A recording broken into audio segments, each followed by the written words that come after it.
Boa tarde, pessoal. Estamos aqui para mais uma palestra aqui, né? Em colaboração com a LIAP, né? Eles não colocam o logo da gente, mas a gente fala deles. Tá? Muito feliz aqui hoje estar recebendo um amigo de 5 anos já? 6 anos e meio. 6 anos e meio, né? Bom, colega de turma, né? Conheço ele desde 1988, vi criar a empresa, crescer a empresa, né?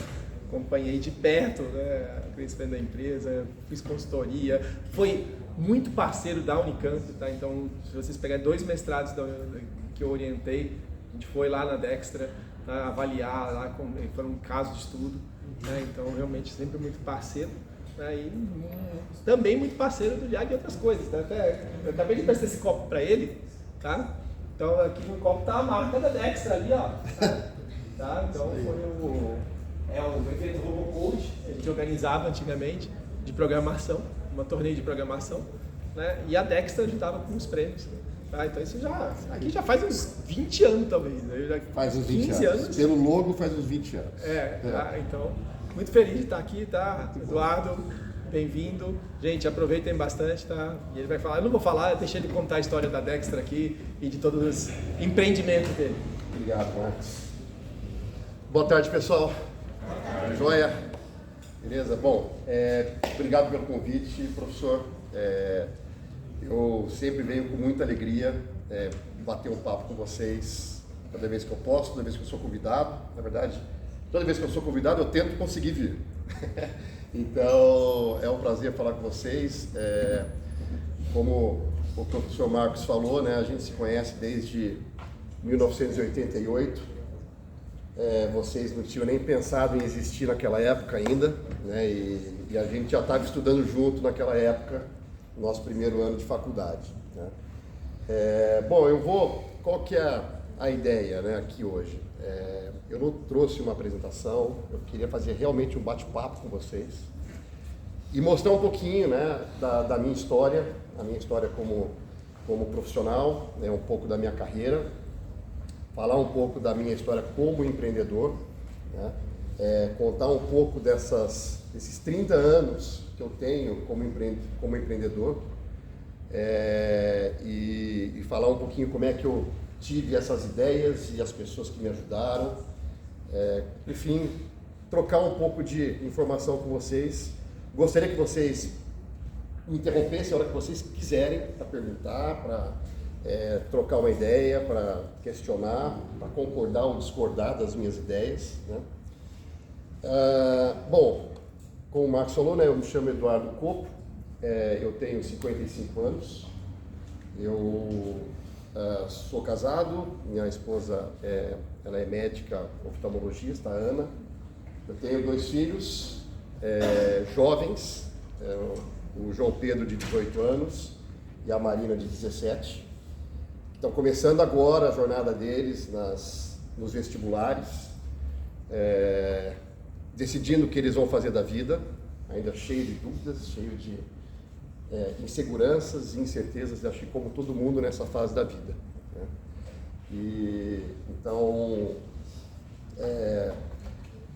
vocês sabem o quanto, né, a vida acadêmica é importante, quanto essa fase da vida é importante, e é o que eu tento também mostrar para eles nesse momento que eles estão decidindo o que eles vão fazer. Infelizmente, nenhum dos 2 meus filhos vão seguir a minha carreira. Pois é, incrível, né? Nenhum dos meus filhos vai ser computeiro, né? Eu sou computeiro de formação, então eu entrei em ciência da computação na Unicamp em 88, né, junto com o professor Marcos, e por um desígnio aí, a gente foi meio que obrigado a se formar como engenheiros, né? No nosso último ano de faculdade, a gente teve que... foi compulsório, né? Foi o primeiro ano do curso de engenharia de computação da Unicamp, a gente teve que sair como engenheiro, então eu acabei me formando como engenheiro de computação. Eu vou falar rapidamente da minha carreira aqui, em 30 segundos, e depois eu vou entrar em detalhes como é que eu construí isso, né?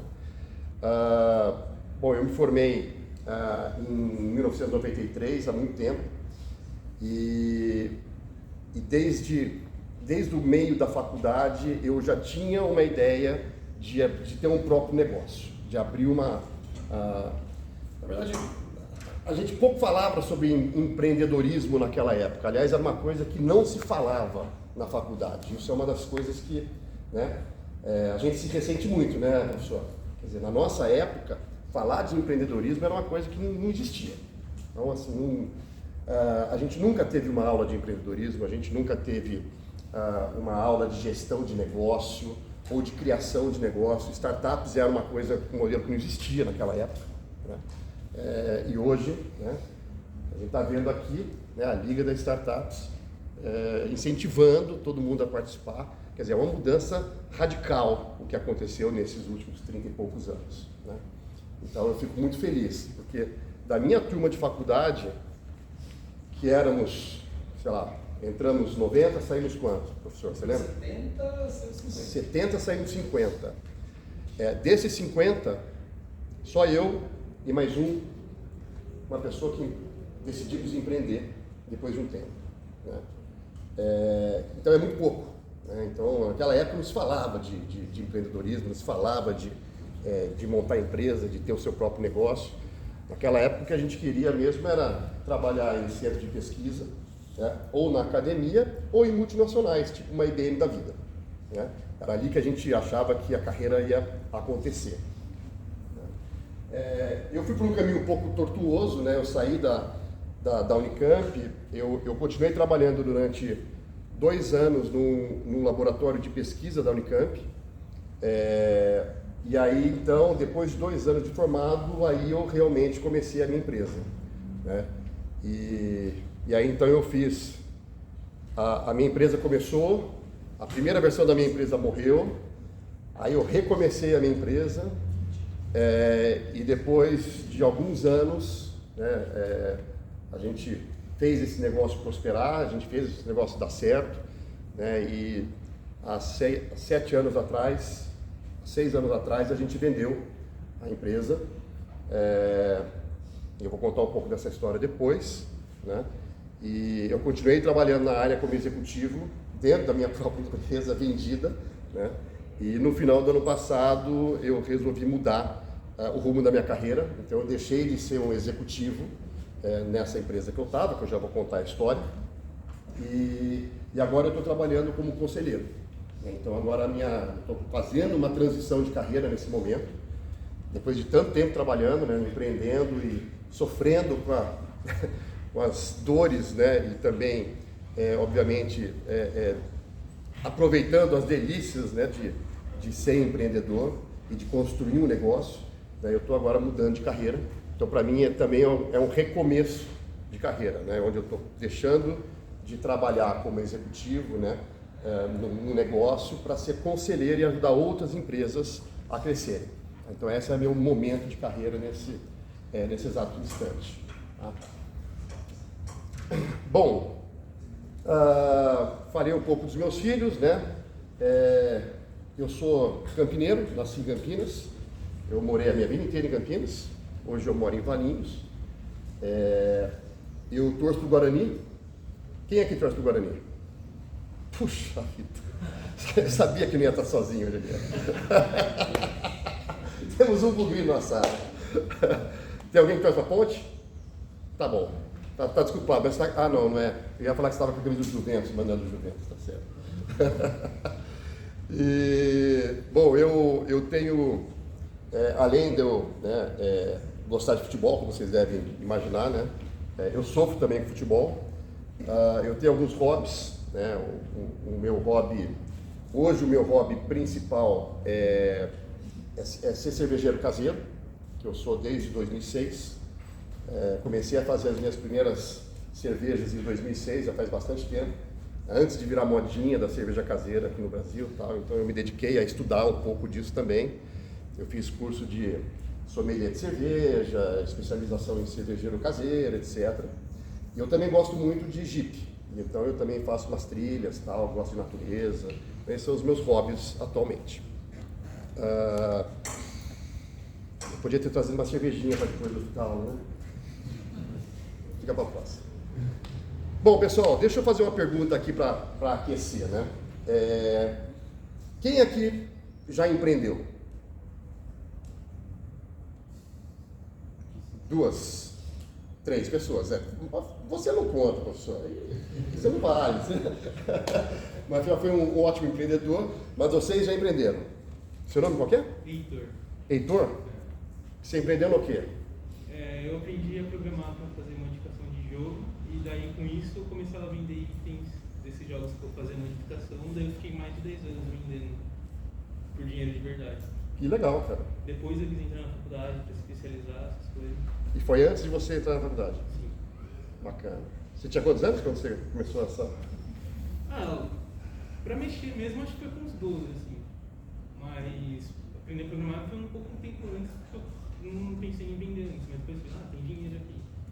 Mas depois ficou popular, mais pessoas começaram a fazer, mais falhas começaram a ser resolvidas, e daí meio que eu parei de fazer isso. Legal. Era você tinha, era só você tinha mais alguém com você? Em 2018 eu trabalhei numa empresa que fazia a mesma coisa, só que bem maior, assim.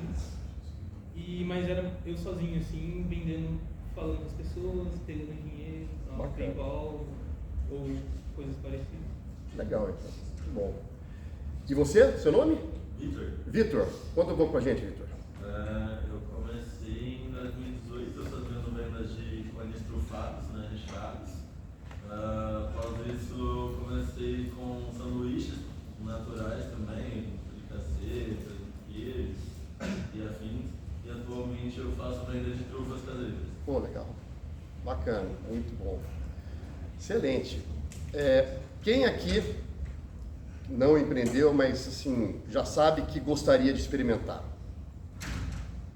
Pessoal da Liga das Startups, se não levantar a mão, vou ficar chateadão, hein? Legal. Vocês já têm alguma ideia? Vocês querem comentar rapidinho, só para... Eu estou desenvolvendo uma ideia aqui junto na matéria do Borges, que é justamente um aplicativo para trilhas, também sou trilheiro. Opa, legal. E estou desenvolvendo ali um aplicativo, frequento esse meio há um tempo, e estou vendo que cada vez mais esse mercado está crescendo, né? Tá. E existe ali uma certa demanda de algumas funcionalidades que não existe no Brasil, seja ela por inúmeras razões, e eu estou tentando entender o motivo. E estou tentando trazer soluções vindas de fora, que são muito bem aceitas, e tentar trazer para dentro desse contexto brasileiro. Mas também existe uma outra que aí é mais parte de mecânica de veículos. E como se fosse um plano de serviço. A gente está ainda terminando de estruturar ali a ideia para a gente começar a fazer a coleta de feedback, validação e eventuais protótipos. Bacana, muito bom.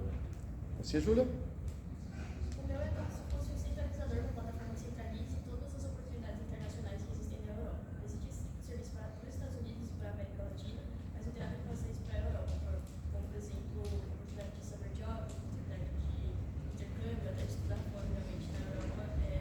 É o que existe nos documentos, muitas faculdades pedem os mesmos tipos de documentos, só que não existe nada que centralize isso para facilitar para o estudante e para a faculdade receber. Então a ideia é fazer tipo um hub que centralize toda a documentação, envio, projetos de publicação para esses. Bacana, muito bom. Muito bom. Quem mais levantou a mão aí? Quer compartilhar? Eu não sei ainda ao certo, mas eu tenho certeza que eu quero empreender. No passado eu já cheguei a ver de modelo de negócio para lojas online, mas no tempo eu não tinha recursos para investir nisso, então eu vou ficando para trás. Legal, legal. Bom, deixa eu contar um pouquinho da minha jornada empreendedora, né? Como eu falei, né, a gente entrou na faculdade lá em 88. O cenário era muito diferente do que a gente tem hoje, como vocês podem imaginar, né? Quando eu decidi entrar na área de tecnologia, foi uma decisão totalmente insegura, incerta. Eu não sabia nem o que significava ser um profissional de computação naquela época. Não sabia, porque a gente não tinha contato com isso. Não existia, assim, era muito difícil você ter contato com um microcomputador naquela época. Quando eu entrei na faculdade, eu devia ter ligado o computador no máximo umas 10 vezes na minha vida, pra vocês terem uma ideia. Quer dizer, era um negócio muito diferente do que a gente tem hoje, né? Então, para mim, era um negócio totalmente novo, só que eu sabia que se eu tivesse... A minha visão era a seguinte, essa coisa de computação, em algum momento, vai virar um negócio monstruoso. E eu quero fazer parte desse meio. Não sei muito bem o que significa, não sei muito bem aonde eu vou me colocar, né? Eu gosto da área de exatas, eu tomei essa decisão muito a cegas, mas muito a cegas.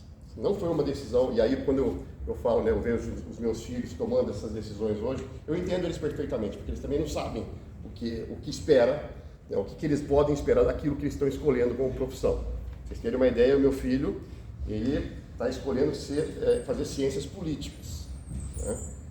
E a minha filha, economia. Nenhum deles sabe muito bem o que isso significa, e tudo bem, eu falo, beleza, vai, experimenta, testa, se não gostar, refaz, né? Esse negócio de experimentar, testar, pegar feedback, né, reorienta a rota, tem tudo a ver, né, com um processo de criação e de inovação, né? E eu acho que isso é bem legal. Então, eu me joguei, né, como um aluno de computação, eu posso dizer que essa época, né, a época que eu passei na faculdade, ela foi determinante para definir qual seria o meu futuro, né, porque foi nesse ambiente acadêmico que, obviamente, eu conheci as pessoas mais importantes da minha carreira. Isso é bem importante, tá, para mim. Foi nessa época da faculdade que eu conheci as pessoas mais importantes para a minha carreira, que foram os meus colegas de faculdade. Foi durante essa fase que eu achei os meus sócios. Então, a minha empresa foi fundada com outros sócios que eu conheci todos na época de faculdade. Então, todos foram meus colegas, né? E foi com esses meus colegas que eu pude debater um pouco das dificuldades e dos desafios, né, do que seria ter um negócio, abrir um negócio. Como eu falei, empreender não era uma disciplina, né? Eu sabia que eu queria ser dono de um negócio. Simples assim, eu queria ser dono de um negócio, eu não sabia quais eram as consequências de ser dono de um negócio, mas eu queria ser dono de um negócio, né? Então, eu acho que assim, foi muito feliz, né, esse ambiente acadêmico onde eu pude, de fato, né, além de conhecer pessoas, exercitar um pouco dessas possibilidades, né? E principalmente saber aquilo que eu não queria fazer, né? Eu não queria trabalhar numa multinacional. Nunca foi meu sonho trabalhar na IBM. Nunca foi meu sonho, né? Apesar de ser uma belíssima empresa, né? Então eu comecei a fazer algumas escolhas. Essas escolhas são bem importantes nessa fase da vida, bem importantes. Aí, como eu falei para vocês, eu saí de lá e eu fui trabalhar num laboratório de pesquisa da Unicamp, que era um laboratório onde a gente pesquisava sistemas distribuídos. Então, isso foi começo dos anos 90, né? Imagina que a computação distribuída era um negócio ainda, assim, não existia, né? Não existia internet, né? A internet era uma rede acadêmica naquela época, né? Muito diferente daquilo que a gente vê hoje, obviamente. Só que eu aprendi muito nesse laboratório, principalmente sobre sistemas baseados em redes TCP/IP, sistemas IP, que vieram a ser a base da internet, como a gente conhece hoje, né? E quando eu saí desse laboratório para abrir a empresa, a única coisa que eu realmente sabia fazer bem era essa parte dessa infraestrutura de redes distribuídas, né, baseados em protocolos TCP/IP, né? E aí então eu saí desse laboratório para fundar a Dextra, nessa primeira versão da empresa, para ser uma empresa de serviço de consultoria nessa área. Caramba, mas puta, consultoria em redes TCP/IP, numa época que estava, né, nem existia serviços IP consolidados, mas aí foi onde a gente conseguiu ter um relativo sucesso, né, no nosso negócio, porque começou-se nessa época, final meados dos anos 90 para frente, a internet comercial a operar no mundo, né? E foi aí que nós conseguimos, como prestadores de serviço, alguns clientes importantes nessa área de provimento de acesso à internet. Então, assim, não existia acesso à internet naquela época. Começaram os primeiros provedores através de linhas de escadas. Vocês conhecem essa história um pouco? Vocês entendem isso aqui? Faz sentido para vocês quando eu falo isso? Ou é absolutamente... Eu sei que é a idade da pedra, mas faz sentido essa digressão? Né? Porque, assim, o acesso que a gente tinha à internet era através de linhas de escadas, né, de telefone, através de conexões via modem, etc. E toda a parafernália para você construir um provedor de acesso era um negócio muito complicado, né? O que existia de tecnologia para isso era, primeiro, era cara, segundo, que tinha pouquíssima gente que sabia mexer com isso, e foi aí que a gente resolveu, né, eu e mais um outro sócio, que era um colega meu da Unicamp, a gente fundou a empresa justamente para prestar esse tipo de serviço. E foi aí que a gente fez muita consultoria para aqueles primeiros provedores de acesso à internet que estavam surgindo aqui no Brasil, né? Então a gente criou vários provedores de acesso, através de toda a traquitana, não só a traquitana de comunicação, né, de atendimento e etc., mas também dos sistemas que rodavam em cima dessa infraestrutura, né?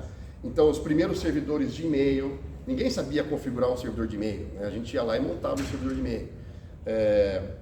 Na época, né, os primeiros servidores web, que também era uma tecnologia muito rudimentar, né?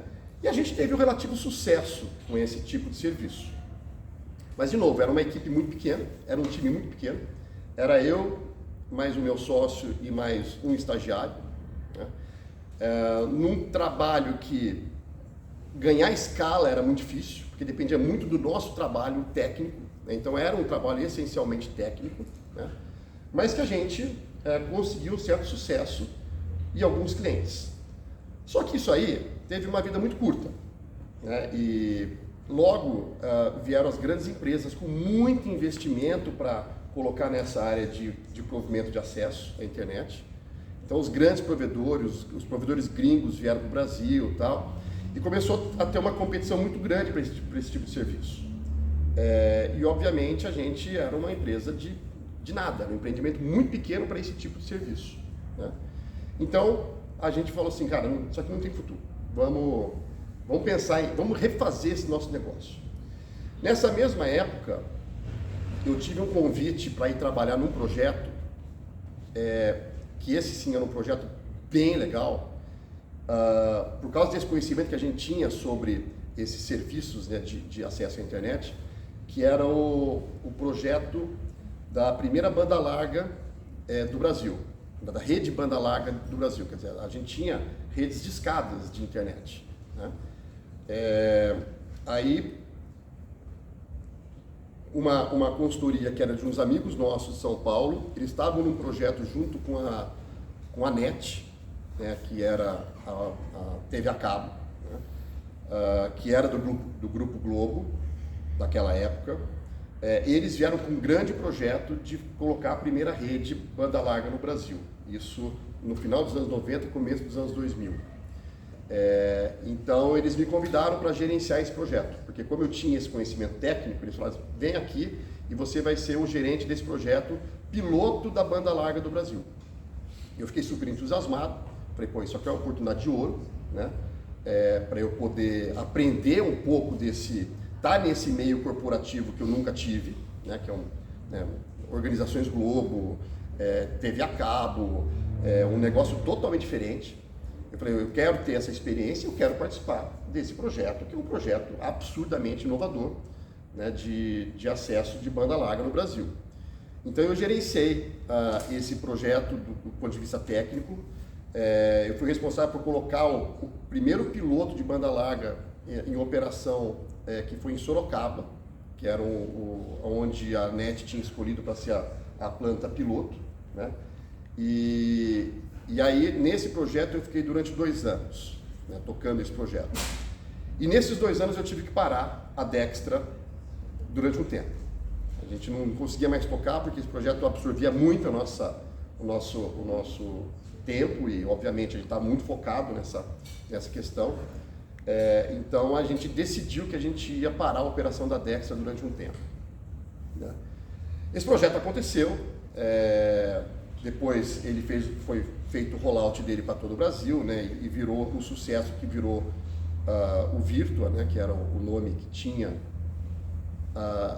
nem sei se chama Virtua ainda, o serviço não chama, né? Serviço da NET.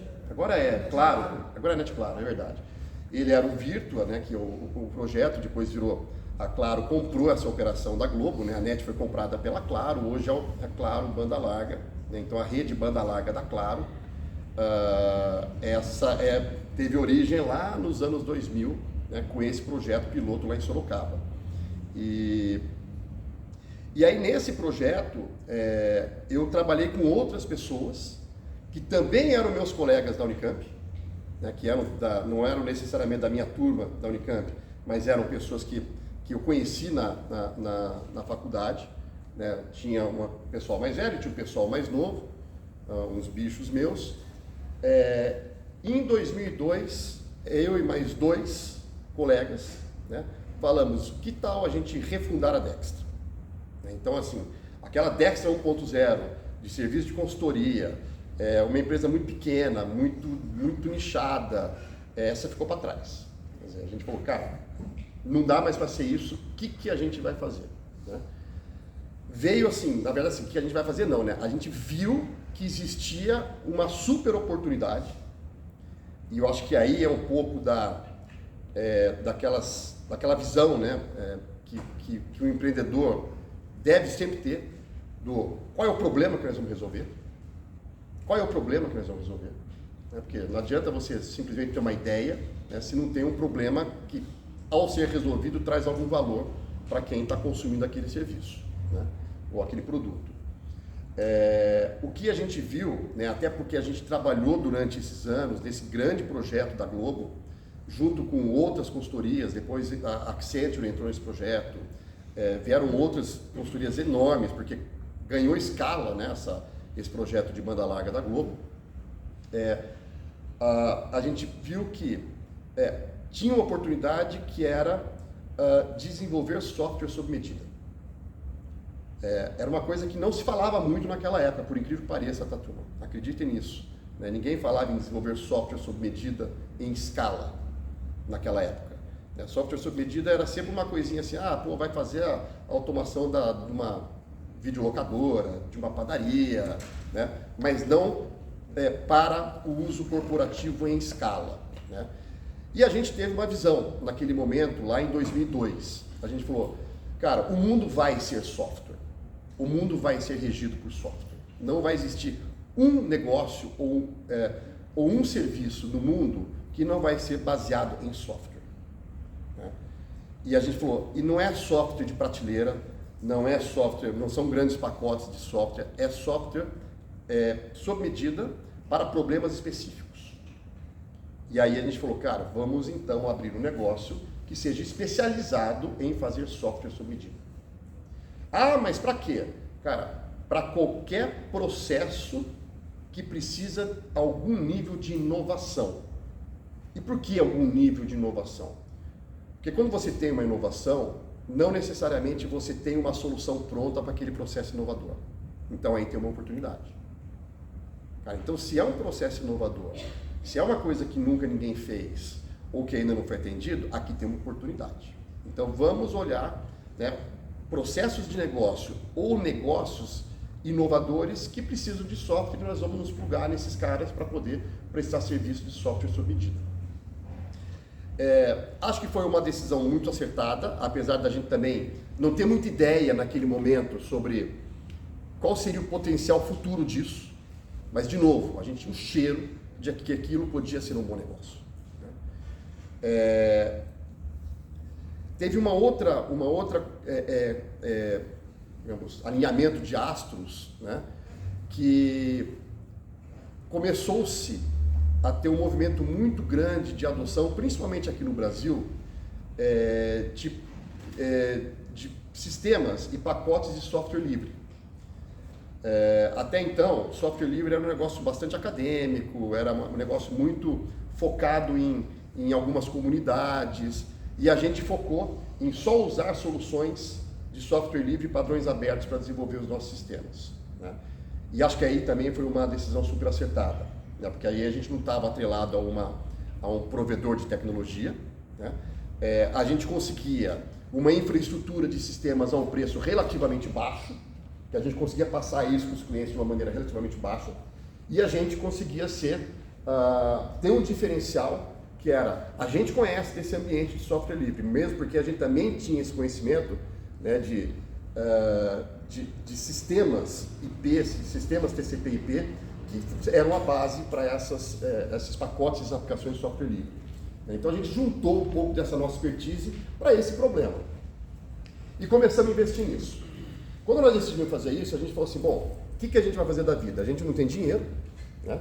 A gente não tem cliente, a gente só tem uma ideia e um problema para resolver. A gente tem um problema e a gente tem ideia para resolver esse problema. Então a gente foi atrás de uma incubadora. A gente foi atrás de uma incubadora lá em Campinas, da Prefeitura de Campinas. A gente submeteu um projeto lá, a gente foi aceito na incubadora. E a gente queria incubadora simplesmente para poder ter uma sala, um ambiente, né, físico, para poder ter uma conexão à internet de graça, porque a gente não tinha como pagar uma conexão à internet, né?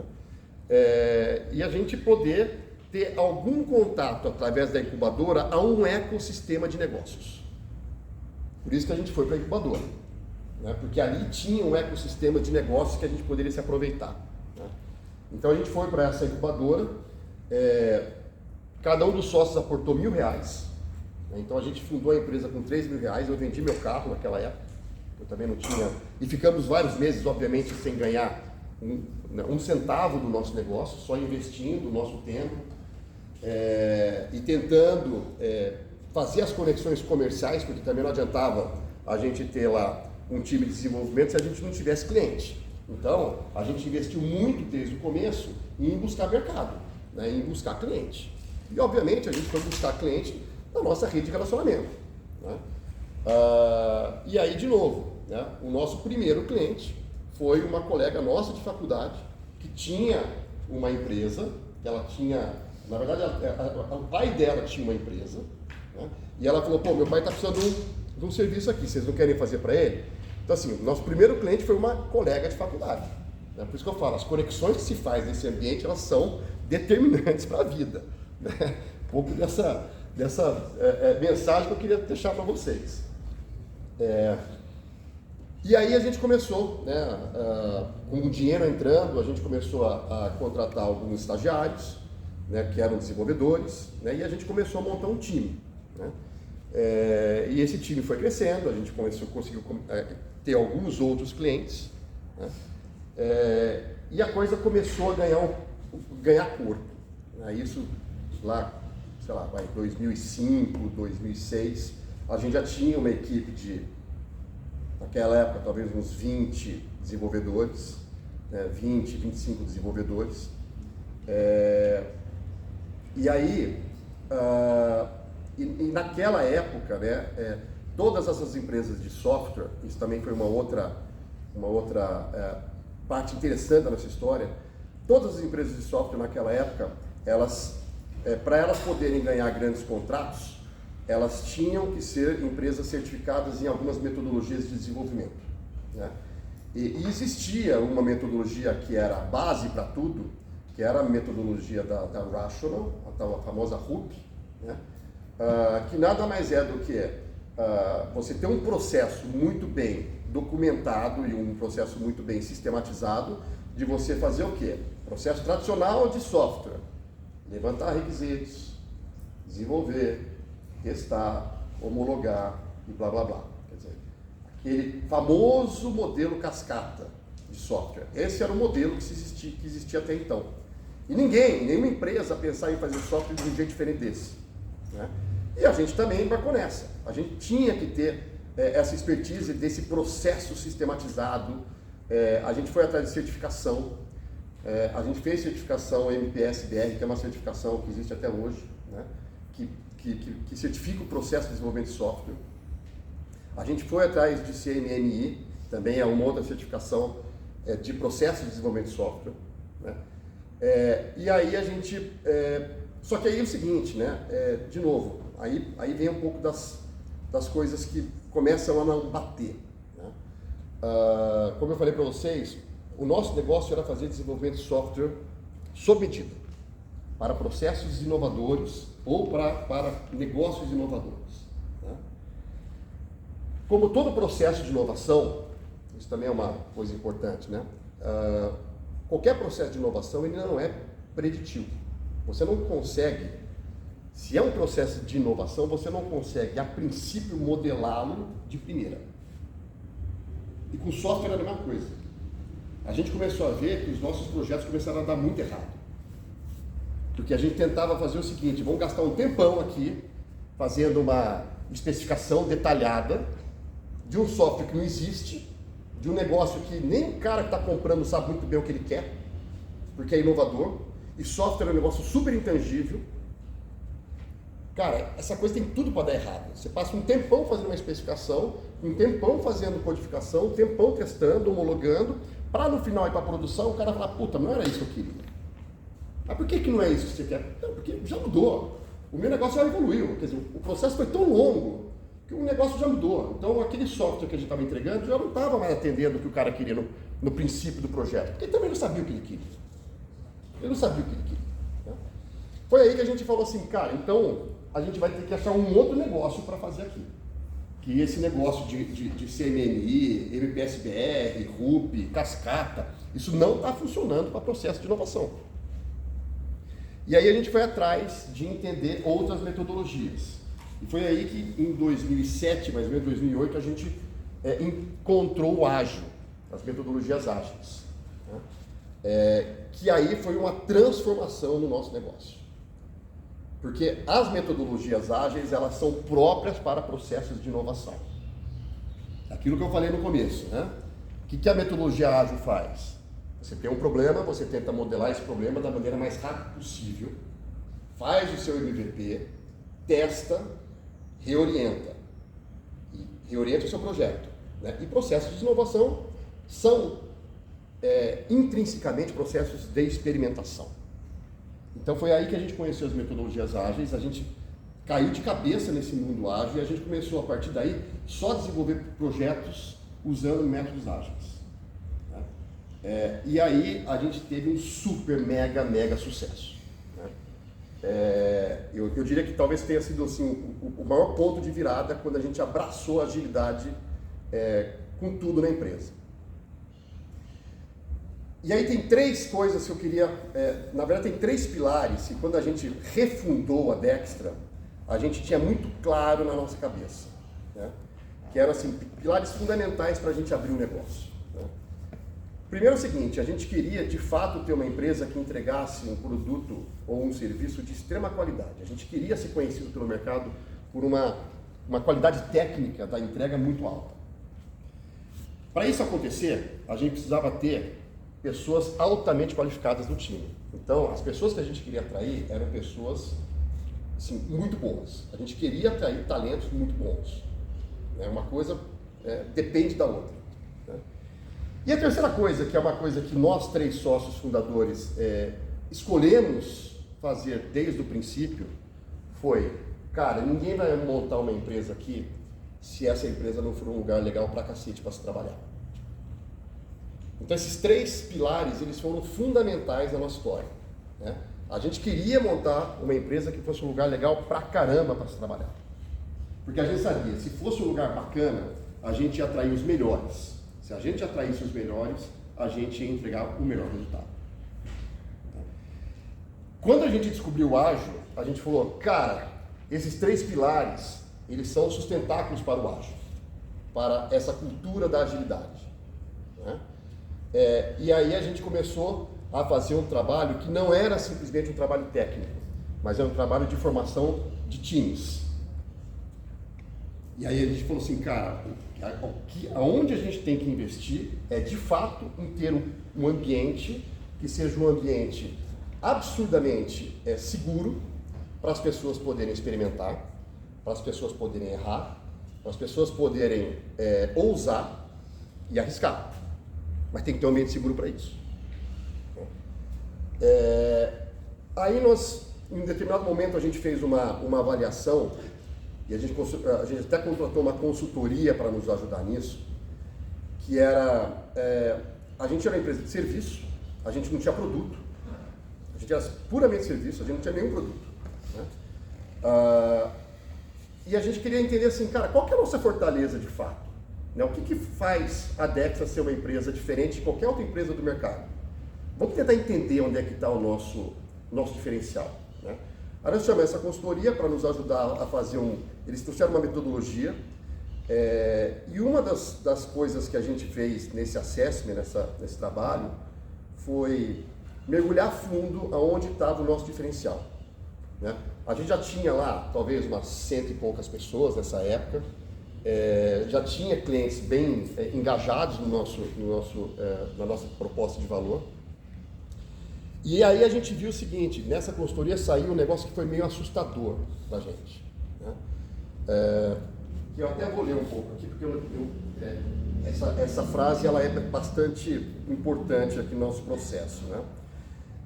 Um dos pilares era o seguinte: qual é a competência única da empresa? Então a gente tinha que entender qual que é a competência única da Dextra, né?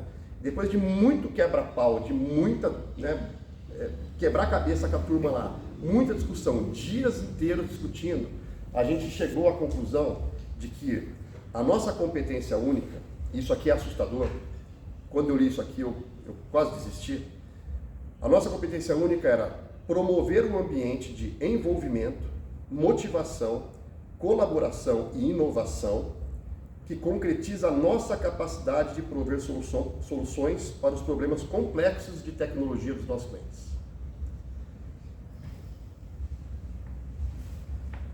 A nossa competência única estava em promover um ambiente de trabalho. Quando a gente saiu daqui dessa sessão, ali eu chamei os meus sócios e falei assim, gente, ferrou.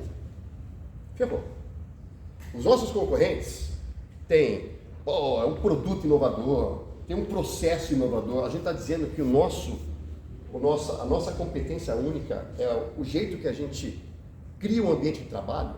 É assustador um negócio desse, porque é super intangível, né? Nós ficamos com isso durante um tempo, tentando entender, né? E até o momento que a gente falou, caramba, a gente está falando sobre agilidade, a gente está falando sobre inovação, a gente está falando sobre gente boa, sobre atração, sobre um ambiente bacana para se trabalhar. É isso que a gente tem. Vamos encarar que esse é o nosso potencial e vamos alavancar isso. Foi aí que a gente decidiu que a gente tinha que transformar a Dextra na melhor empresa para se trabalhar do Brasil. E esse foi o nosso compromisso. Cara, nós vamos fazer da Dextra a melhor empresa para se trabalhar no Brasil e a gente vai fazer a Dextra ser a empresa mais desejada para se trabalhar. E aí a gente começou a promover esse ambiente através de várias ações, né? Então a gente trouxe muita consultoria para ajudar a gente a fazer montagem de time, trabalhar a questão da cultura da empresa, como que a gente fortalecia a cultura, como que a gente conseguia fazer com que as pessoas vestissem a camisa de fato, se entregassem lá dentro, né, de uma maneira legítima, né, não uma maneira só para colocar na parede, né? E aí a gente fez, assim, talvez essa tenha sido a maior transformação que a gente fez na empresa, né? Quando a gente assumiu que o que a gente tinha que fazer era uma puta empresa legal pra cacete para se trabalhar. Em 2008 a gente concorreu pela primeira vez a um prêmio, né, um prêmio, do chamado Instituto Great Place to Work, né, que é o famoso GPTW. Ele é um instituto global, né, e que ele faz um assessment nas práticas das empresas e ele determina através de uma metodologia, que é uma metodologia usada no mundo inteiro, o quão saudável aquele ambiente de trabalho é, né? E a gente concorreu a primeira vez em 2008, a gente não foi classificado em 2009 a gente já entrou no ranking, né, de melhores empresas para se trabalhar. E aí a gente não parou mais. Em 2019 a gente conseguiu ser a primeira empresa do Brasil, a melhor empresa do Brasil para se trabalhar, em 2019. Depois de 10 anos que a gente participou do ranking, a gente conseguiu ser a melhor empresa para se trabalhar em 2019. Mas por quê? Porque a gente realmente acreditava, né? E aí eu volto um pouco àquelas bases da fundação da empresa. A gente queria montar uma empresa que fosse muito legal para se trabalhar, né? E é uma empresa onde a gente também se divertisse como empreendedor, né? Onde a gente se realizasse como profissional, como pessoa, etc, né? Eu sempre falei para o meu sócio o seguinte: cara, eu passo mais tempo com vocês do que com os meus filhos, com minha mulher, com minha namorada. Então, assim, se não for um lugar legal para a gente trabalhar, velho, não vai dar certo, entendeu? É onde a gente passa a maior parte da nossa vida, né? Então a gente estava realmente muito afim de que isso acontecesse, né? Aí eu vou avançar um pouco mais no tempo, né? E dizer o seguinte, né? Toda essa cultura que a gente acabou criando, né? Por conta desses princípios bastante essenciais lá do começo, né? Elas começaram a ser muito valorizadas pelo mercado. Lá em torno de 2014, 2015, 2016, começou um movimento no mercado que vocês devem se lembrar, né? Que foi o momento onde as grandes corporações, as grandes empresas de qualquer segmento começou a falar de um negócio que era muito fundamental, que é a bendita transformação digital. Esse termo foi cunhado pelo Gartner, eu acho que em 2014, né? E que depois virou uma panaceia, que todas as grandes corporações precisavam fazer a sua transformação digital. O que é a transformação digital? Né? A transformação digital não é sobre digitalizar processos, digitalizar negócios. A transformação digital é sobre transformar cultura dentro das organizações. Aquilo que eu falei, né? Os métodos de inovação, os métodos ágeis, onde você testa, experimenta, tem um ambiente seguro, arrisca, muda de rumo rapidamente, né? Isso é agilidade, esse é o conceito de agilidade. E o conceito de agilidade é a base para a transformação digital. Então a transformação digital é sobre cultura. Nesse momento, a gente olhou para dentro e falou assim: caramba, nós somos os reis da transformação digital. O mercado está pedindo isso, é o que nós temos em casa. É isso que a gente faz. Então vamos começar a dar nome para essa coisa. E a gente começou a vender esse nosso jeitão de fazer software, né, com o nome de transformação digital. E aí a gente teve assim uma super aceleração no mercado, porque aí as empresas entenderam que a gente tinha um track record muito importante nesse negócio. Eles sabiam o que a gente sabia fazer, e o que eles queriam era, no fundo, aprender com a gente. Então eles vinham com projetos de software para a gente, só que no fundo, o projeto de software, o produto que a gente desenvolvia no final, era muito menos importante do que o processo que a gente fez para chegar nesse produto. E esse processo envolvia o time dos clientes. Então a gente começou com a nossa metodologia de desenvolvimento de software sob medida, com agilidade, né? E com uma cultura absurdamente forte de times e de performance. A gente começou a ensinar o cliente como trabalhava nesse mundo da agilidade. Foi assim que a gente fez a transformação digital em um monte de clientes nossos, né? Através de levar esse método da cultura de trabalho em times. Então, como eu falei, é muito mais importante do que o produto final, era o processo que os times passavam para se criar aquele produto. Então a gente já passou a ensinar os clientes a fazer esse tipo de coisa. E isso é muito poderoso, quer dizer, isso foi, assim, isso acelerou muito a Dextra. A gente cresceu muito lá em 2016, 2017, até que em 2018, um dos nossos clientes, que ele era o nosso cliente, a gente desenvolvia para eles algumas soluções de atendimento automatizado, etc. grandes operações de telemarketing, etc. Esse cliente também ele era fundeado por um fundo de investimento, ele tinha um fundo de investimento por trás, e o fundo falou o seguinte: cara, vocês têm que comprar a Dextra, porque esse negócio é um belo negócio. A gente não tem nosso portfólio do fundo, e vocês têm que ir lá comprar a Dextra. Aí o cliente veio pra gente e falou assim: cara, vocês não estão a fim de serem adquiridos? Falou, vamos estudar, né? Então, em 2018, a gente passou por um processo de avaliação do nosso negócio por esse fundo de investimento, né?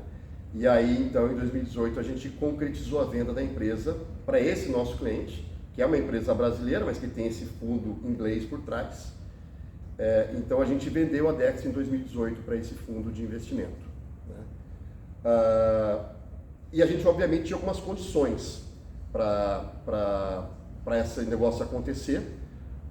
Uma das nossas condições era que a gente continuasse operando como um negócio autônomo e que a gente pudesse continuar tocando a operação como a gente tocava, né?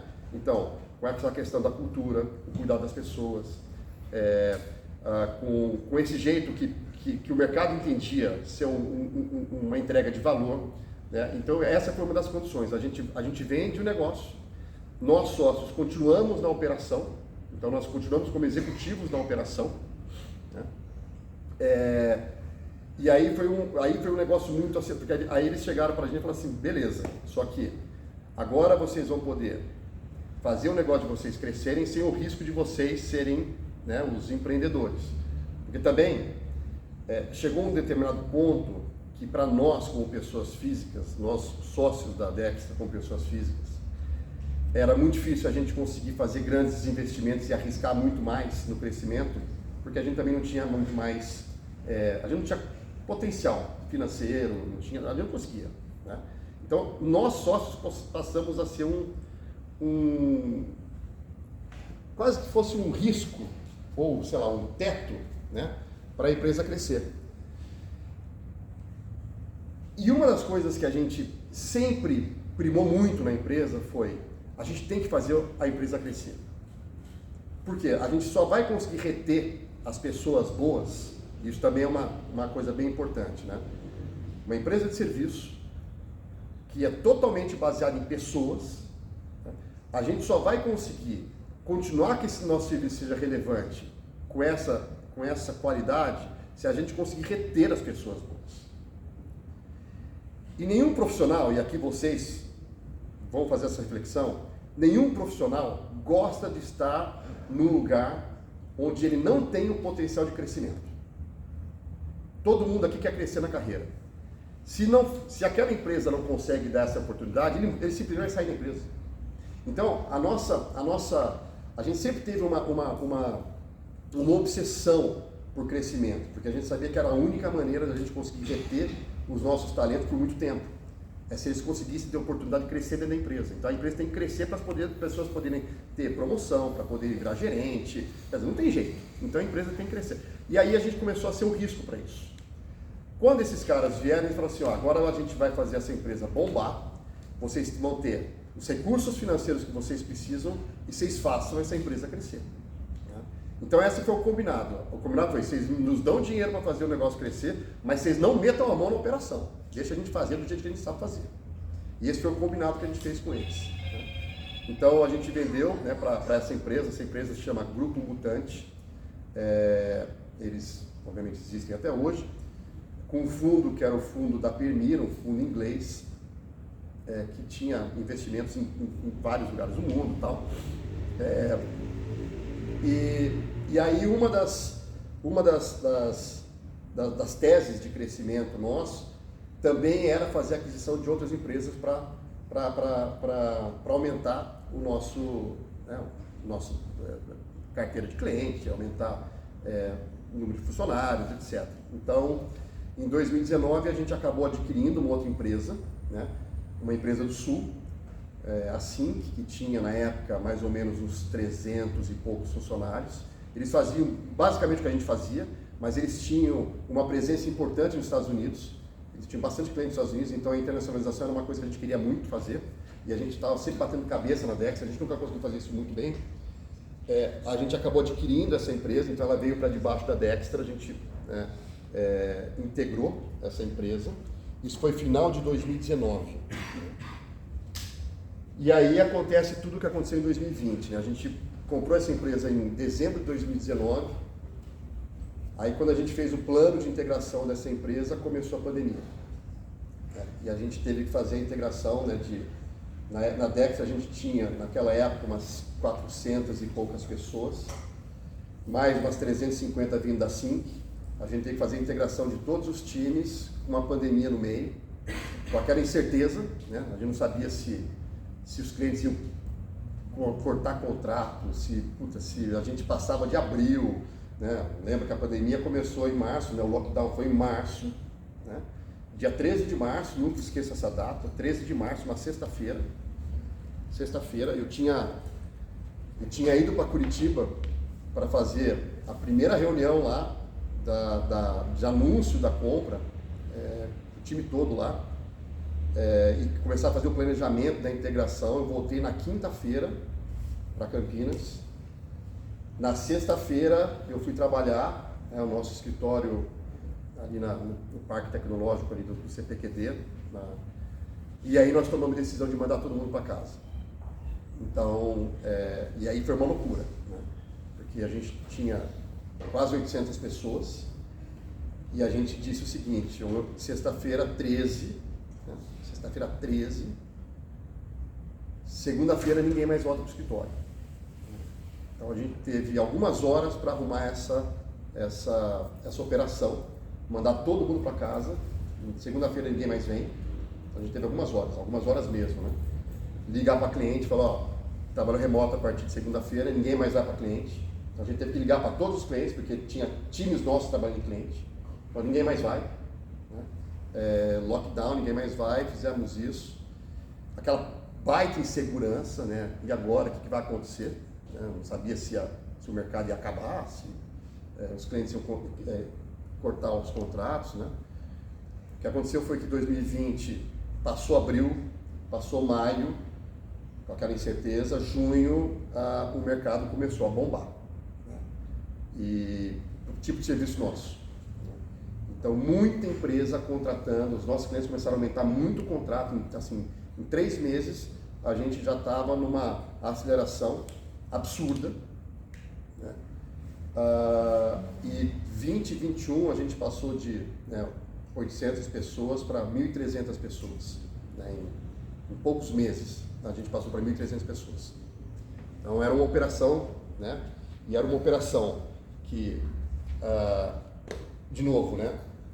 A base da nossa operação era a questão do ambiente de trabalho, da cultura forte, das pessoas engajadas, das pessoas com alta performance. Ao mesmo tempo que a gente tinha essa obsessão por crescimento, porque a gente sabia que era a única maneira da gente reter gente boa, a gente também tinha muito medo de, com o crescimento, como é que você perde essa cultura de uma startup, como é que você perde, né, essa cultura de todo mundo, de eu conhecer o nome de todo mundo. Isso para mim foi um choque muito grande. Falei, caramba, é assustador, né, eu não conhecer o nome das pessoas que trabalham comigo. Esse foi sempre um dos maiores temores da minha carreira como empreendedor, né? Mas chegou uma hora que eu já não conhecia mais todo mundo, né, principalmente por causa da pandemia, né, e a gente começou a contratar muita gente remota, então não tinha como conhecer todo mundo, não sabia o nome de todo mundo, mas toda semana a gente tinha uma live, né, que eu tocava uma live semanal, né, com as 1.300 pessoas remotas, falando da situação da empresa, como é que está a pandemia, como é que estão os negócios. Então a gente criou um outro jeito de trabalhar, né? E aí, no final de 2020, na pandemia daquele jeito, já tinha integrado a Sync lá de Curitiba, crescendo pra caramba. O fundo vem para mim e fala, olha, tem uma notícia para te dar. Falei, boa, qual é a notícia? Nós vamos vender a Dextra de novo. Isso foi final de 2020. Falei, mas como assim?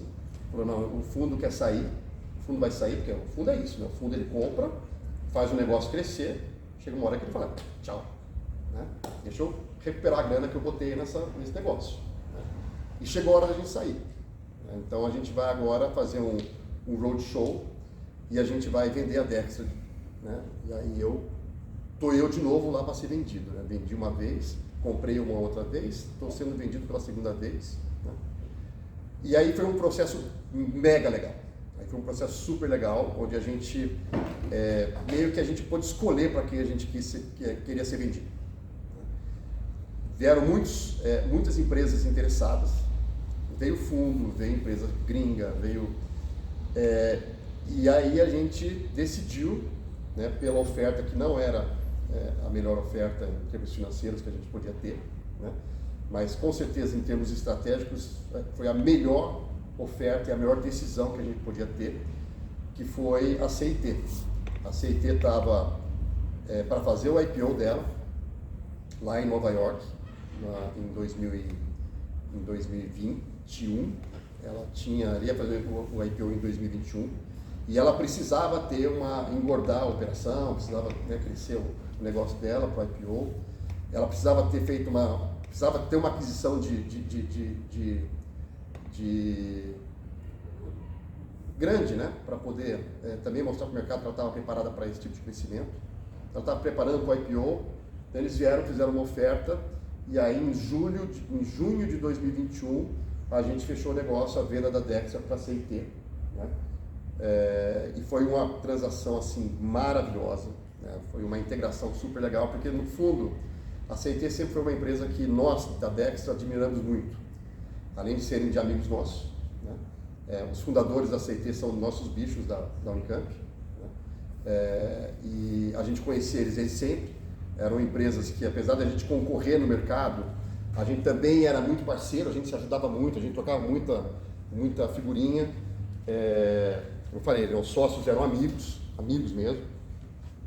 E aí que a gente vendeu para a CIT foi aquela, né, para mim foi uma super realização, né, porque depois de ter saído lá da incubadora, né, com R$3.000, ter vendido uma empresa de 1.300, né, colaboradores, para a CIT, que era uma empresa que tinha uma cultura muito próxima da nossa. Isso quando eu falo que a gente pôde escolher, e a gente escolheu por isso, né? A gente escolheu por uma empresa que tivesse os mesmos princípios, né? A mesma cultura, a mesma pegada de serviço de qualidade, de extrema qualidade, né? E com gente muito boa, né? E então, assim, para mim foi assim, um encerramento do ciclo da Dextra muito feliz. Que eu sempre brinco que eu consegui trazer um transatlântico e aportar num porto muito seguro, né, que foi a CIT. Na CIT, nós sócios da Dextra entramos lá como executivos, né? Então, como eu falei, eu fiquei na CIT até o final de dezembro do ano passado como diretor na CIT, cuidando de vários clientes, de vários negócios.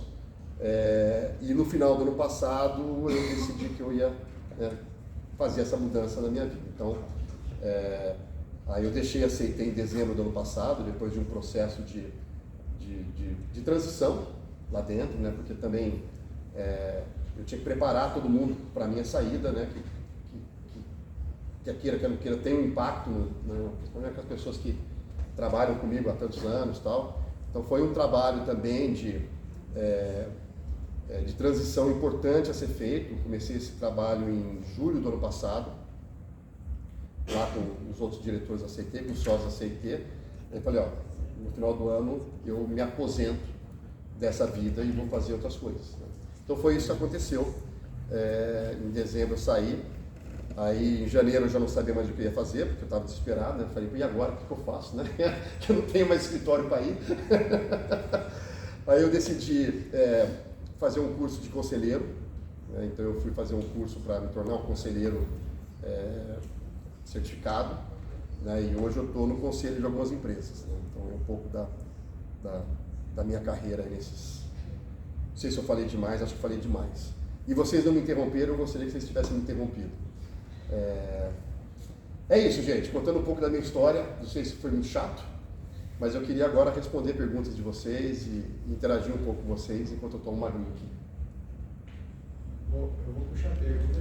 Já tem uma lá, calma aí. Ele vai fazer primeiro, ele levantou antes. Quando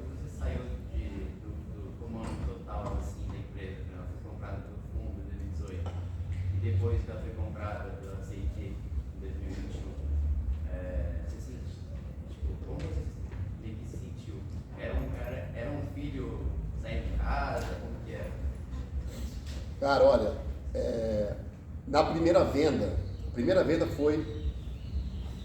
não foi fácil. A primeira venda não foi fácil, aliás, foi bem difícil. E foi bem difícil porque, apesar da gente continuar com uma super autonomia, né, eu continuei como CEO da Dextra.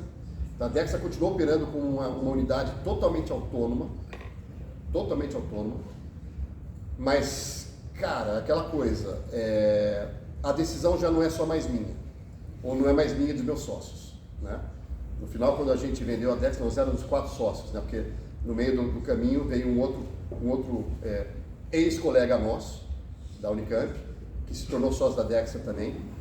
Então éramos 4 sócios, que a gente resolvia tudo muito fácil, né?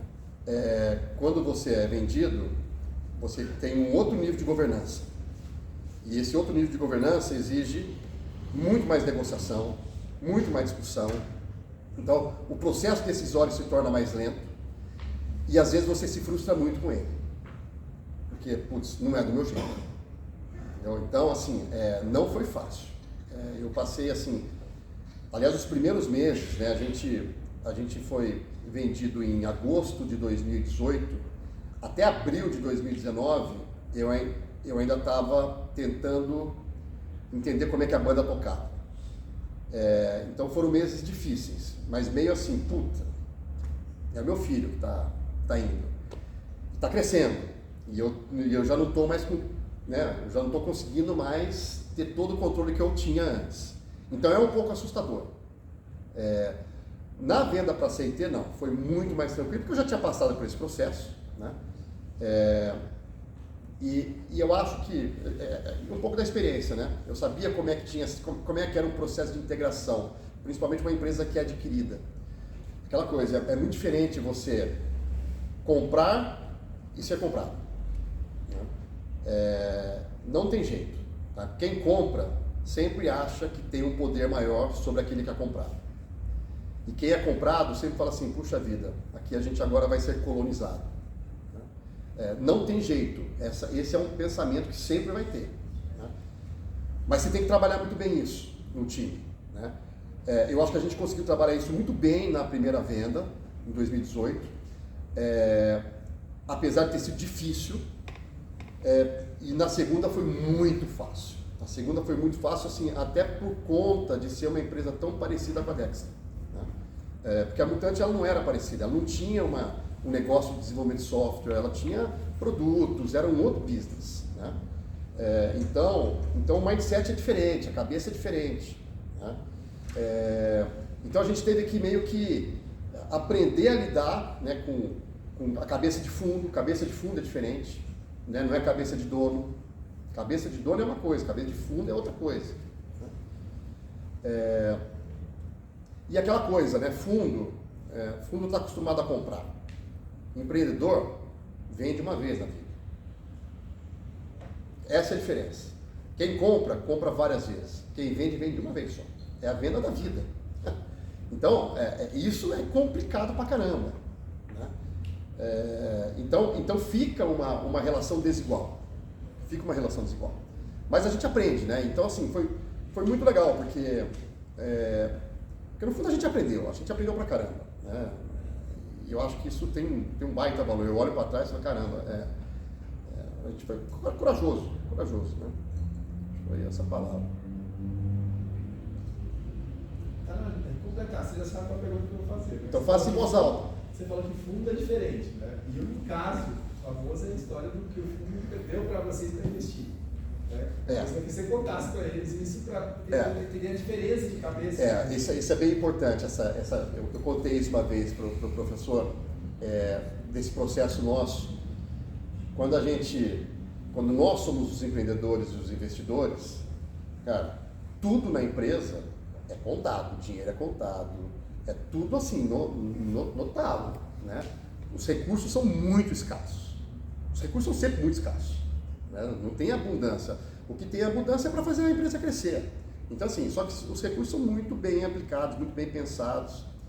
Quando a gente foi comprado pelo fundo, né, o fundo ele chegou com um monte de dinheiro para a gente, né? E a nossa cabeça era a seguinte, cara, vamos fazer o máximo que a gente puder fazer gastando o mínimo possível. Gastando o mínimo possível. Porque essa é a cabeça do empreendedor. A cabeça do empreendedor é fazer o máximo com o mínimo. Se você não tem essa cabeça como empreendedor, repensa o seu papel como empreendedor. Porque você precisa disso, né? É fazer o máximo com o mínimo. O fundo chegou e falou assim, depois que a gente fez, e a gente realizou um monte de coisa, só que a gente economizou uma grana para eles, do orçamento que eles tinham nos dado. Aí eles chegaram e falaram assim, tá ótimo, vocês fizeram muito bom, só que com certeza vocês podiam ter feito muito mais se vocês tivessem usado o dinheiro todo.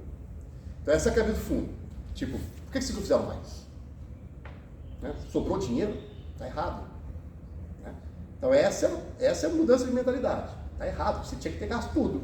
Fizesse um plano para gastar tudo de uma forma boa. Se gastou menos, o plano estava ruim. Então, assim, por mais que a gente fosse, cara, vamos economizar grana, não preciso de tudo isso. Não, fundo é uma outra pegada. Fundo é acelera. Acelera porque tem que acelerar. Né? Então foi um pouco dessa pegada que isso foi um choque para a gente, né? A gente conseguir fazer essa mudança de chave. Né? Vamos lá, perguntas, pessoal. Eu tenho duas perguntas aqui, vou fazer a primeira. Se fosse fundar uma nova Dextra hoje em dia, nos dias atuais, né, utilizando essa experiência e know-how que você está acumulando durante os anos, para qual nicho da tecnologia você iria? Boa pergunta.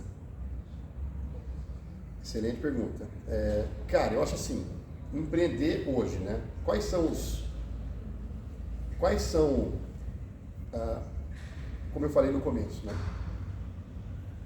Antes de você empreender, pensa qual é o problema que você vai resolver. Qual é o problema real que você está querendo resolver? Se você não tem um problema real e que aquele problema resolvido tem valor, cara, muda de problema. Então essa é a primeira dica que eu digo. Cara, você vai empreender, pensa num problema real e de preferência um problema que você conhece. Um problema que você conhece. Né? Uma dor que você já sentiu. Ou que alguém ao seu redor já sentiu. Né? Veja se aquilo tem um valor para a escala. Né? Não é um problema só para meia dúzia de pessoas que aquilo lá não vai te dar tração. Né? Então, primeiro, pense num problema real que tenha um valor quando resolvido, né? E que tenha uma escala, ou seja, tenha mercado. Essa é a primeira dica. Aí se você for olhar, né, quais são as áreas que hoje eu vejo que obviamente estão bombando e que tem mercado com certeza, né? E não é difícil a gente olhar, né, ao nosso redor aqui. Eu diria, cibersegurança, cara, é um problemaço. E esse aí vai ter muita pedra para quebrar. Então acho que isso seria se eu fosse hoje montar uma nova Dextra, talvez eu fosse criar um time de mega especialistas em cibersegurança. Eu acho que essa é uma área. Mas a gente pode pensar, né? Hoje, cara, energias renováveis é um super tema. É um super tema. Quer dizer, ter soluções nessa área, com certeza vai ter uma longevidade aí. E tem muito problema para ser resolvido nessa área. Muito problema real para ser resolvido nessa área. Olhando para o Brasil, e aí, olhando um pouco da nossa vocação agrícola, todo mundo fala do agro no Brasil. Cara, o agro no Brasil ele tem um nível de automação que é legal, ele tem uma produtividade legal, mas eu vou dizer uma coisa, ainda é carente pra caramba. Assim, soluções de tecnologia, eles ainda operam, por mais que eles falem, nossa, o agro do Brasil é top, não, tem muita coisa para ser explorada, muita coisa. Né? Sensores inteligentes para agro, sistemas mesmo, não tem. Eles têm uma mecanização boa, com aqueles super equipamentos, mas são super específicos. Agora, sistemas integrados, não tem. O agro ainda é bastante carente. Diria essas três, eu acho que são áreas bem legais. Quer comentar? Não?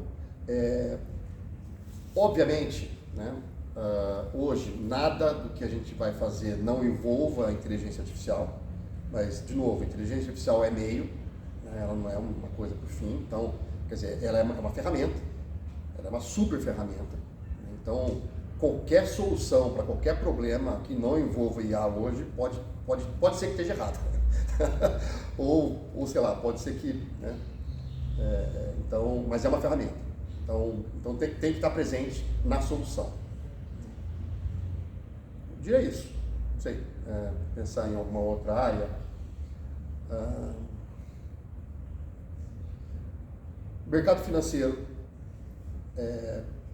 e aí tem um pouco a ver com, né, a questão da segurança, eu acho que está bastante ligado a isso, mas o mercado financeiro no Brasil é fortíssimo e ainda é o setor que mais investe, é o setor que mais investe em tecnologia do Brasil ainda no setor financeiro, assim, é disparado, então é onde tem muito dinheiro, né? Então, e aí nós estamos falando de bancões mesmo, tá? Os bancões, assim, a conta que esses bancos têm é absurdamente grande, né? E lá ainda tem muita necessidade de modernização de sistemas legados. Eu diria que a maior conta de TI do Brasil ainda é o mercado financeiro. Fora das fintechs, né, que agora estão começando, mas elas também estão começando bastante carentes de soluções de segurança, de compliance, então tem muito buraco ainda. A gente ainda vai ouvir muito sobre fraude no Pix, tá? Isso é certeza que vocês podem ter. Fraude no Pix vai existir durante meses ou anos a fio. Toda semana tem, que ninguém mais divulga, tá? Mas todo final de semana tem ataques milionários ao sistema financeiro. Tá? Por quê? Porque as fintechs cresceram, né? Os meios de pagamento estão aí, as soluções elas não são tão robustas, né? Grande parte delas não é robusta, então é que a gente não fica sabendo, mas tem. O mercado financeiro também é uma outra, mas você tinha uma outra pergunta. Então, visto que vocês tinham falado do diferencial de ambiente e cultura da Dextra, como vocês seguram os talentos que pretendem trabalhar para fora do país? Porque boa! Excelente, cara. Aqui tem um teto, certo? Quem é fora da curva trabalha por fora e mora no Brasil. Pronto. Tá certo. Esquece. Cara, perfeito, cara.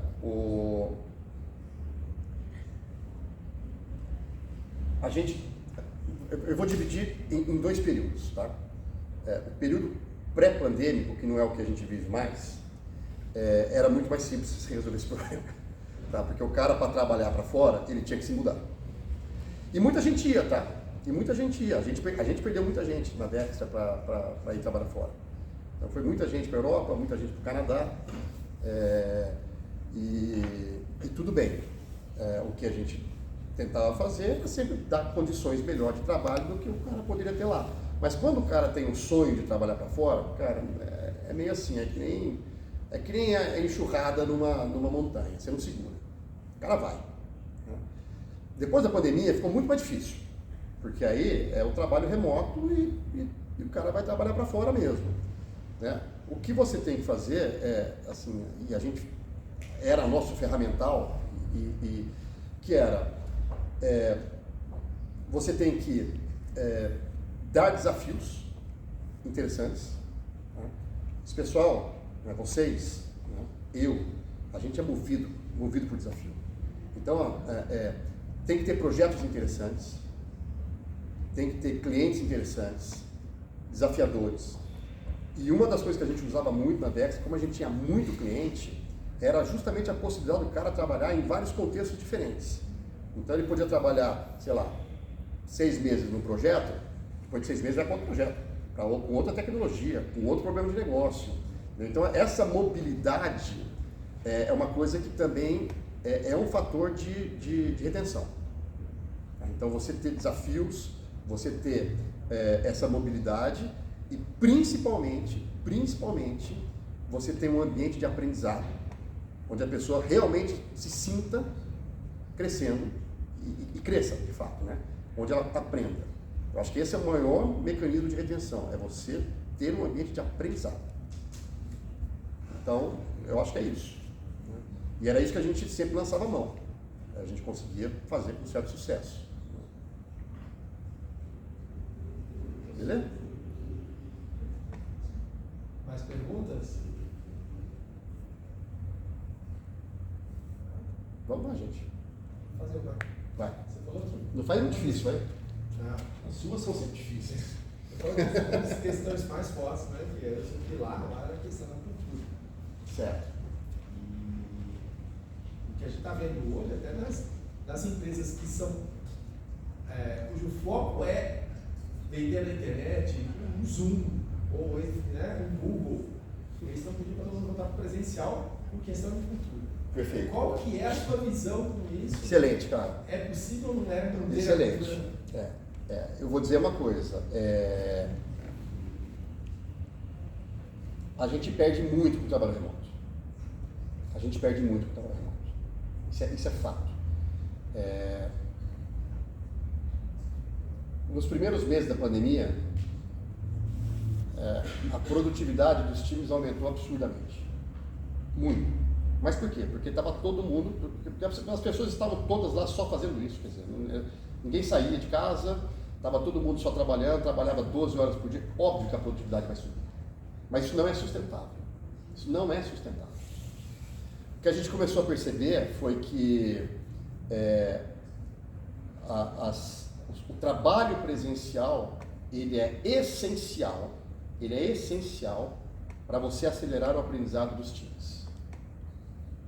Então é um pouco disso. Cara, como é que você cria um ambiente de aprendizado? Cara, o contato presencial ele é muito importante. E a gente sentiu isso. A gente falou, cara, a gente está aprendendo menos do que a gente estava aprendendo. Por quê, cara? Porque você aprende no café, você aprende no almoço com o colega, você aprende na conversa de corredor, você aprende chamando o cara do lado, não chamando o cara no Zoom, não chamando o cara no Teams, entendeu? Você aprende perguntando pro cara do lado, fala, cara, como é que você resolve isso aqui? Olha o problema que eu tenho aqui. Você não vai marcar uma reunião e falar, olha, eu estou com um problema que você me ajuda a resolver? Cara, não, você perde esses momentos, entendeu? Então, assim, não tenho dúvida nenhuma que o trabalho full remoto, ele atrapalha o aprendizado. Ou ele atrapalha, não, ele torna o aprendizado mais lento. Né? Então, eu tenho certeza disso. Agora, eu gosto muito dos modelos híbridos. Eu acho que esse é o modelo. É o modelo híbrido.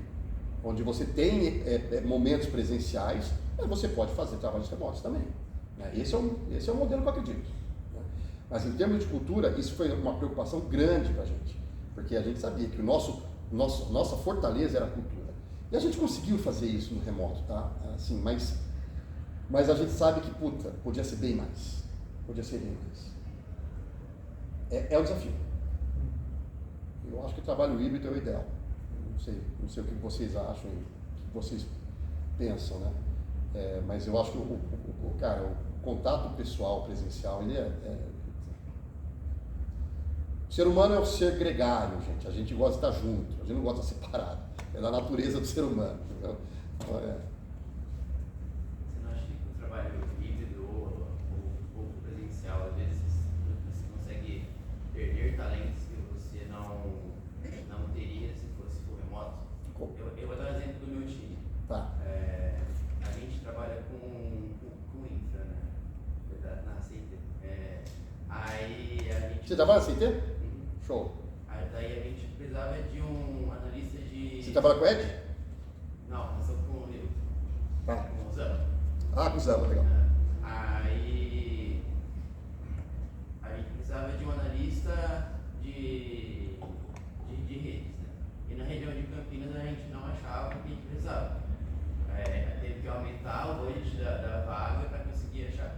Se fosse uma vaga full remoto, ela conseguiria provavelmente achar pessoas de São Paulo ou o Brasil inteiro, né?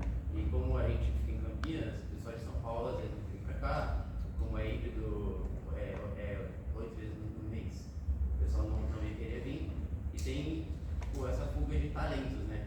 Alguém muito bom que não veio por conta que a vaga era ou remoto, ou híbrido ou presencial. Ou presencial. Você acha que vale essa fuga de talentos? Assim? de novo, né, aí é um pouco do trade-off. Né? O trabalho remoto, ele propiciou a gente ter gente trabalhando em qualquer lugar do mundo. Né? Você que trabalha na CT, você sabe, a gente tem na CT, cara, acho que a conta era 20 e poucos países que tem gente trabalhando. Quer dizer, em 20 e poucos países tem gente trabalhando para a CT. Coisa que é impensável se a gente pensar que precisava ser todo mundo presencial, porque a CT não tem 20 e poucos escritórios no mundo, não vai ter, porque não faz sentido. Né? Então, o trabalho remoto ele propicia que você tenha talentos, primeiro, mais diversos e, obviamente, cara, um cara que está, sei lá, vamos pensar, como é o caso da CT, na Nigéria, entendeu? Um talento na Nigéria, ele não viria trabalhar aqui no Brasil, a gente nem conseguiria acesso a ele. Né? Então, isso propicia. Agora, de novo, né, tem essa questão. Tem gente que não quer trabalhar full remoto, presencial nem híbrido, que só quer full remoto, e que esse cara, se a empresa não topar, vai sim procurar outro. Paciência, entendeu? Acho que aí é o trade-off. Né? Mas, de novo, é um talento que você perde, mas o que você ganha com o modelo híbrido? Né? Então, você está perdendo o talento, só que você está fortalecendo uma outra pilar, que é a cultura da empresa. Né? Então, esse é o trade-off. Mas eu concordo, cara. É uma decisão difícil. E às vezes você tem que aceitar um full remoto porque você não encontra um outro cara para aquele perfil. Tá valendo. Aí vale. Então, e na CT tem, né? Na CT tem muita gente full remoto. Muita gente full remoto. O último recorte que a gente viu lá era dos 7.500 que tem na CT. Um dia que foi na base, acho que nos últimos 30 dias era 1.500 a 2.000 pessoas. Full remoto. O resto é tudo remoto. Ah, não. Tá, no híbrido, exatamente. É muito menos. É muito menos no híbrido que o full remoto. São híbridos barra presenciais, tinha 2.000. 7.500 na empresa. Não, a CT hoje é muito mais full remoto do que híbrido. Muito mais. Muito mais.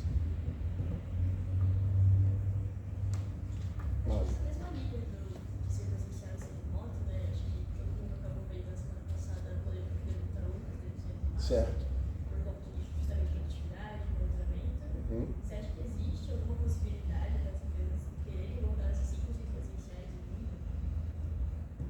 Eu acho que sim. Eu acho que existem muitas empresas que querem ser 100% presencial. Eu acho que tem essa linha sim. E empresas de tecnologia. Né? A Amazon é um caso desse. Ela está tentando ser full presencial há um tempo já. Então, e é um problema. E é um problema. Eu tenho uma sobrinha que trabalha na Amazon na Alemanha. E ela foi demandado para ela alguns meses que ela tinha que estar full presencial. Ela achou um jeito de transferir ela para Madrid. Falou, não, eu vou para algum lugar que a Amazon ainda não acha que é importante. Ela se transferiu para Madrid. Falou, não quero full presencial. Então, depois de 10 anos morando na Alemanha, ela se mudou para Madrid por causa dessa questão. Mas a Amazon vai para todo mundo presencial. Não tem jeito. Então, é um risco. Que ele falou, é um risco de perder gente. E vai perder sim. Não tenho dúvida que vai perder. Mas eu acho que é uma tendência em algumas empresas. CT jamais vai ser. CT jamais vai ser full presencial. Então não faz sentido. Não faz sentido. Ainda mais pro tipo de profissional que a CT tem. Não faz sentido.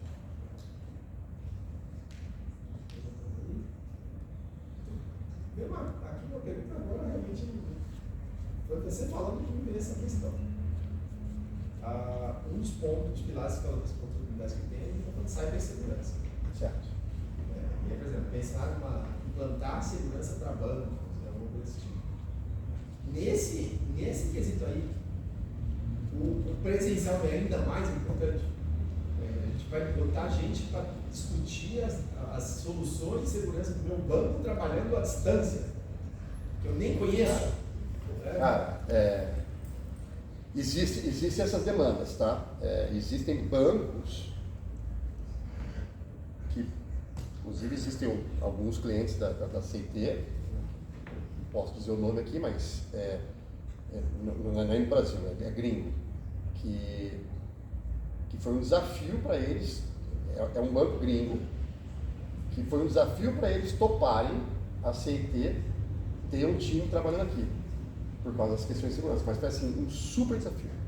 Demorou um tempão para poder fazer todo o processo de compliance, etc., com uma sala super fechada, com restrição de acesso. Cara, isso vai acontecer. Então é um time do Brasil, mas é um time fechado presencial. Presencial. É que eu justamente estava pensando, então, você não quer que ninguém fora consiga ver o que esse é um caso, esse é um caso. Presencial. Para entrar nessa sala, você tem que pedir até laudo de criminal. Você não pode ter nenhum crime na sua ficha para entrar lá. Esse projeto é tenso. Esse projeto é bem tenso. Eu não posso entrar lá. Eu também não, nunca entrei naquela sala. Aquela sala lá, na verdade eu quase não passava na frente com medo da câmera. É melhor ficar longe. Hã? É estranho mesmo, a sala já está isolada. Exatamente, é uma sala bem esquisita lá. Mas é isso, mas tem, tá? Acho que isso é uma preocupação.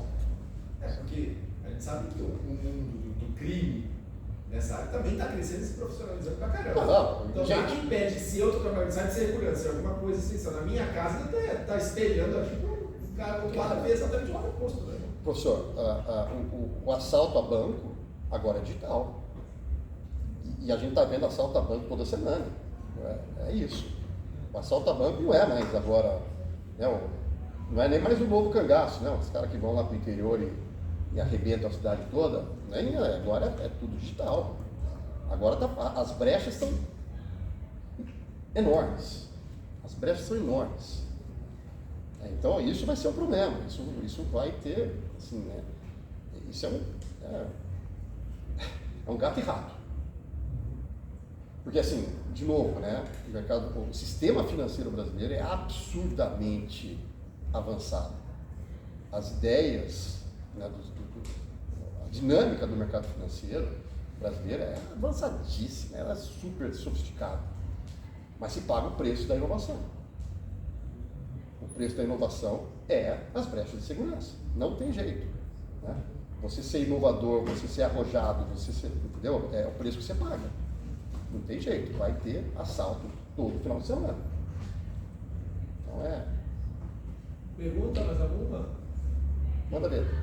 Depois que a empresa começou a dar mais de maneira estável, como que vocês começaram a filtrar, por exemplo, o cara que entrava e o cara que não entrava? Não, esse daqui é bom. Tirando o contexto técnico que a pessoa tem que ter. As outras habilidades, o que diferenciava o cara que entrava e o que não entrava? Boa, cara. Excelente. Sim, o nosso processo seletivo sempre foi bastante rigoroso. Assim, e tinha uma questão técnica bastante forte, tinha provas técnicas e tal, era um processo rigoroso tecnicamente, mas a gente tinha um assessment de personalidade muito forte, em fase de entrevista mesmo,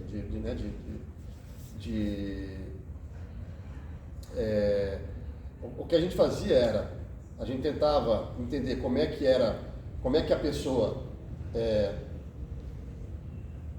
socialmente se enquadraria, primeiro, no estilo de trabalho que a gente propunha, no estilo de vida social que a gente tinha dentro da empresa, né? Mas principalmente assim, cara, quais eram os soft skills que ela tem em termos de saber escutar, saber propor solução, saber conversar com pares, né? Então tinha um assessment social e de habilidades que não eram técnicas muito fortes. Porque, cara, não adianta você só ser um bom técnico dentro de um ambiente onde você tem que trabalhar em colaboração o tempo todo. E a gente fala de colaboração mesmo, ali não é de trabalhar junto. Cara, você tem que largar o que você está fazendo para ajudar o cara lá, porque o prazo dele vai estourar, entendeu? E tudo bem. Então, esse tipo de perfil era o que a gente queria. Então, muitas vezes o cara tinha um perfil técnico excelente, era um excelente programador, excelente, mas, cara, não se enquadrava naquilo que a gente achava que o soft skill era o afim, né? A gente não contratava. Então, a avaliação sempre foi técnica e comportamental, sempre foi. Né? E a comportamental, ela não era simples, a barra era lá em cima. Claro que não dá para você fazer, acertar sempre, não dá, porque você está fazendo alguns testes, algumas entrevistas, né? E às vezes passa um que não está de acordo com aquilo que você quer dentro da empresa, né? Então, mas assim, eu diria que, sei lá, 85%, 90% a gente acertava. Alguma coisa a gente deixava passar, não tinha jeito. E aí, de duas uma, né? Ou ele se enquadrava e aperfeiçoava, e isso também é uma coisa importante, tá? Porque assim, não é que o cara chegou lá, não deu certo e manda embora. Não, cara, você passou no processo. Vamos ver como é que você pode se enquadrar, como é que você pode melhorar, como é que você pode se adequar.